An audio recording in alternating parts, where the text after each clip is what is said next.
भारत और पाकिस्तान के बीच संघर्ष विराम का ऐलान हुआ तो लगा कि शायद सीमा पर सन्नाटा लौटेगा, लेकिन हकीकत कुछ और ही निकली। इस सीजफायर ड्रामे के दो दिलचस्प सीन हैं, एक दगाबाजी और दूसरा कलाबाजी। दगाबाजी पाकिस्तान का चेहरा है, जिसने एक बार फिर भरोसे का गला घोटते हुए सीजफायर के केवल 3 घंटे में ही धज्जियां उड़ा दी, और कलाबाजी अमेरिका की, जिसने सीजफायर का क्रेडिट हथियाने के चक्कर में खुद का एक बार फिर मजाक बनवा लिया। शाम 5:30 पर अमेरिकी राष्ट्रपति डोनाल्ड ट्रंप ने सोशल मीडिया पर घोषणा कर दी कि भारत और पाकिस्तान के बीच संघर्ष विराम हो गया है, और ये सब अमेरिका की मध्यस्थता से हुआ है। लेकिन ट्रंप का ये दावा उस वक्त झूठा साबित हुआ जब भारत ने आधे घंटे बाद स्पष्ट किया कि सीज फायर किसी विदेशी दबाव का नतीजा नहीं, बल्कि दोनों देशों के डीजीएमओ के स्तर पर हुई बातचीत से हुआ है। असल में सुबह 9 बजे से ही भारत और पाकिस्तान के बीच सैन्य वार्ता चल रही थी, और पाकिस्तान की तरफ से पहला फोन उसी वक्त आ गया था।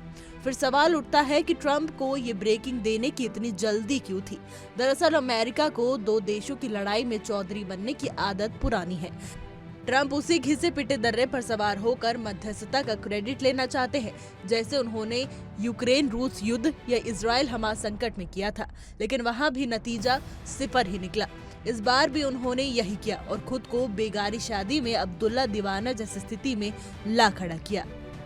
लेकिन दोस्तों, ये ड्रामा यहीं खत्म नहीं होता। ट्रंप के ट्वीट के महज 5 मिनट बाद पाकिस्तान के डिप्टी प्रधानमंत्री इशाक डार भी सामने आते हैं और सीज फायर की पुष्टि करते हैं। पर जैसे ही रात के 8 बजते हैं, पाकिस्तान अपनी फितरत पर उतर आता है। सीज फायर तोड़ते हुए कश्मीर में गोलीबारी शुरू कर देता है।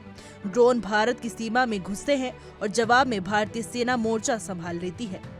हालात इतने गंभीर हो जाते हैं कि विदेश सचिव विक्रम मिस्री को आधी रात प्रेस कॉन्फ्रेंस कर ये कहना पड़ता है कि पाकिस्तान समझौते का खुला उल्लंघन कर रहा है और भारत इसका करारा जवाब देगा। यही हुआ भी। भारत ने रात में ही पाकिस्तानी वायुसेना के 5 एयरबेस को निशाना बनाकर तबाह कर दिया। इस पूरे सीजफायर टाइमलाइन में साफ दिखता है कि पाकिस्तान की सरकार केवल एक मुखौटा है, असली ताकत जनरल मुनीर के हाथ में है। वहीं ट्रंप की मध्यस्थता की कोशिश एक बार फिर बेमानी साबित हुई। भारत ने एक बार फिर स्पष्ट किया है कि किसी भी आतंकी हमले को युद्ध की कार्रवाई माना जाएगा। हमारी आज की रिपोर्ट में बस इतना ही। कैसा लगा आपको हमारा वीडियो, कमेंट करके जरूर बताइएगा।